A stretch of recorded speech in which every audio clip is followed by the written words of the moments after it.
तो वहीं देखिए, बिहार चुनाव के नतीजों से विपक्षी पार्टी आरजेडी भी मायूस है और इसी के साथ तेजस्वी यादव की पार्टी की ओर से लगातार यह आरोप भी लगाए जा रहे हैं कि नतीजों में बेईमानी की गई है। इसी क्रम में आरजेडी के सोशल मीडिया एक्स पोस्ट में 3 विधानसभा सीटों पर बैलेट पेपर के आंकड़े जारी कर यह दावा किया गया है कि विपक्ष को हराने की साजिश के तहत बैलेट पेपर रिजेक्ट किए गए और इस पर सत्ता पक्ष ने भी पलटवार किया। मंत्री नितिन नवीन ने इस पर निशाना साधा तो वहीं जेडीयू ने भी तीखा हमला बोला है। देखिए, आरजेडी का अब ये रोना अब कोई मतलब नहीं बचा है। अब आगे सोचिए, जो बातें वो कह रहे हैं वो तो वहाँ पर ही करना था और कभी इसका बहाना। जनता ने तो इतना स्पष्ट संदेश दिया है, अब इस हार को भी वो स्वीकार नहीं कर पा रहे हैं। इतनी करारी हार देने के बाद भी अभी भी जनता ने इतना मैसेज दिया, अभी भी आपको समझदारी नहीं आ रही है। तब राहुल गांधी की सोच के साथ आप लोग काम करने वाले हैं तो करिए। राहुल गांधी इतना बार जनता उनको तमाचा लगाई फिर भी नहीं समझते हैं। अब तेजस्वी भी उसी लाइन में बढ़ने वाले हैं तो जनता समझाएगी। एनडीए को मिले प्रचंड जनादेश को आरजेडी आज तक पचा नहीं पा रही है और इसीलिए ताजा ट्वीट उनकी हताशा और बौखलाहट को दिखाता है। जिन कुछ सीटों का हवाला उन्होंने अपने ट्वीट के जरिए दिया है, तो मैं इतना ही कहना चाहूँगा कि बिहार ने एक जनादेश दिया, कई सीटों पर काफ़ी कम वोटों के अंतर से हम भी हारे, लेकिन ये जनादेश अभूतपूर्व है, अविस्मरणीय है।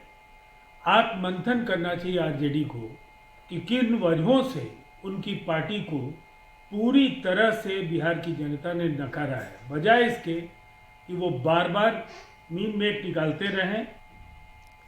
तो आरजेडी की तरफ से सोशल मीडिया एक्स पर यह पोस्ट किया गया है और साथ ही बैलेट पेपर की गिनती में बेईमानी किए जाने की बात कही गई है। विशेष संवाददाता राजीव रंजन इस वक्त हमारे साथ जुड़े हुए हैं। राजीव, देखिए, जिस तरह से विधानसभा चुनाव में आरजेडी को करारी हार मिली है, उसके बाद से ही ये सवाल उठ रहे थे कि आखिर आरजेडी का अगला कदम क्या होगा या फिर तेजस्वी यादव की इस पर क्या प्रतिक्रिया आएगी। लेकिन अब सोशल मीडिया के जरिए ये बड़ा आरोप लगाया गया है और बड़ी बात यह है कि देखिए, बैलेट पेपर की काउंटिंग में गड़बड़ी की बात कही जा रही है।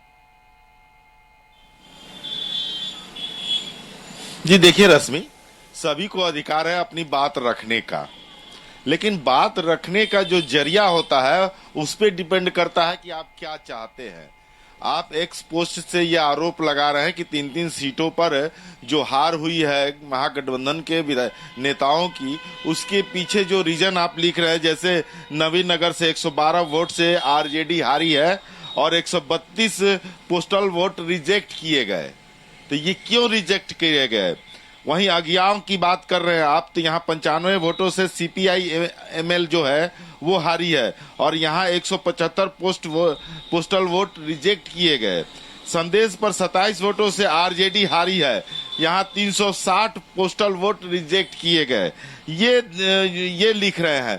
तो एक चीज तो और भी है, ऐसे सीट में भाजपा भी हारी है।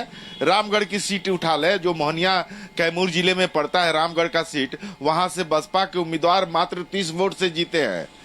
तो वहां भी तो ये बात हो सकती है, लेकिन बात यह है, ये नहीं है कि क्यों हुआ, कैसे हुआ, क्या होना चाहिए। आप जिस जरिया का इस्तेमाल कर रहे हैं वो ठीक नहीं है। आपको सीधे तो जाना चाहिए था चुनाव आयोग के पास। अगर चुनाव आयोग नहीं बात सुनती है तो कोर्ट के शरण में जाते। आप हर चीज पे कोर्ट के शरण में चले जाते हैं। ये प्लेटफॉर्म के जरिए सिर्फ इसलिए दर्शाया जा रहा है, ये अपने आप को मंथन नहीं कर रहे हैं कि हार का कारण क्या है, क्योंकि 2-3 सीट पर हार कोई मायने नहीं रखता है। यहाँ तो आप इतने सीटों पे हारे हैं कि जो आपके लिए अपेक्षित नहीं था और आपने सोचा भी नहीं था, यानी कि महागठबंधन ने सोचा भी नहीं था कि हम 35 सीटों पर सिमट जाएंगे।